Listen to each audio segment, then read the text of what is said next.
तो सीधे आपको विधानसभा लिए चलते हैं जहां पे दिल्ली की मुख्यमंत्री रेखा गुप्ता इस वक्त कुछ कह रही हैं, सुनते हैं।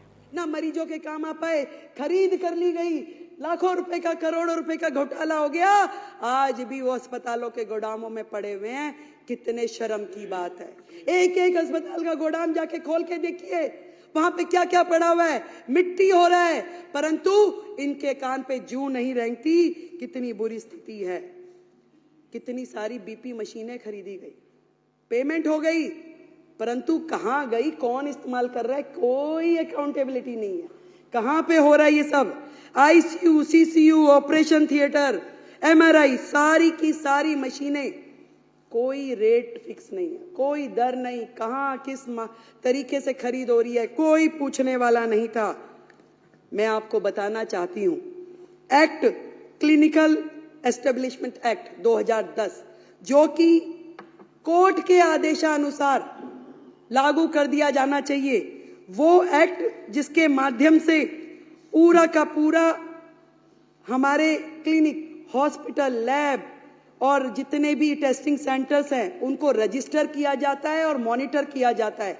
आपको ये जान करके माननीय सदस्यों ये हैरानी होगी कि आज भी दिल्ली जो है देश की राजधानी, घिसे पिटे 1993 के Delhi nursing home registration act के माध्यम से चल रहा है, ना कि 2010 में बने हुए क्लिनिकल एस्टेब्लिशमेंट एक्ट के हिसाब से।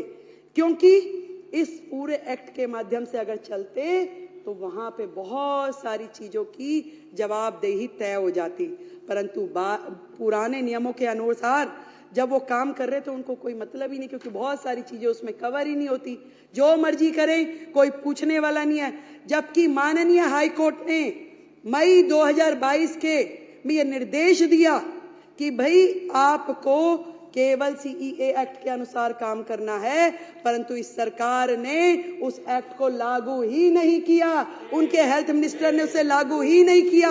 और आज इस सदन के माध्यम से मैं बताना चाहती हूं कि हम अगले हाउस में सबसे पहले इस एक्ट को, जो क्लिनिकल एस्टेब्लिशमेंट एक्ट 2010 है, इसको लेके आएंगे और सारे आगे के निर्णय उसी एक्ट के माध्यम से लिए जाएंगे। इस सरकार का तो भगवान ही मालिक था और शायद भगवान ने इसीलिए इनको इनका फल भी दे दिया। हाई कोर्ट ने बार बार रिकमेंडेशन दिया, अनेकों बार स्वयं मोटो उन्होंने संज्ञान लिया और ये कहा, फरवरी 2024 में भी कहा, एक कमेटी भी बनाई गई, डॉक्टर सरीन कमेटी, जिसमें पूरा का पूरा हॉस्पिटल सर्विस डिलीवरी सिस्टम जो है वो इम्प्रूव हो, कैसे मरीजों का रजिस्ट्रेशन हो रहा है, कहां पे उनका इलाज चल रहा है, किसकी ओपीडी हुई, पूरा का पूरा रेगुलेशन जो है वो ध्यान में आए। परंतु कभी सरकार ने हाई कोर्ट के आदेश के बावजूद भी किया नहीं। आज भी कौन मरीज आ रहा है, क्या इलाज हो रहा है, क्या बिलिंग हो रही है, क्या रिकॉर्ड है, किसी किताब में दिखाई नहीं देता।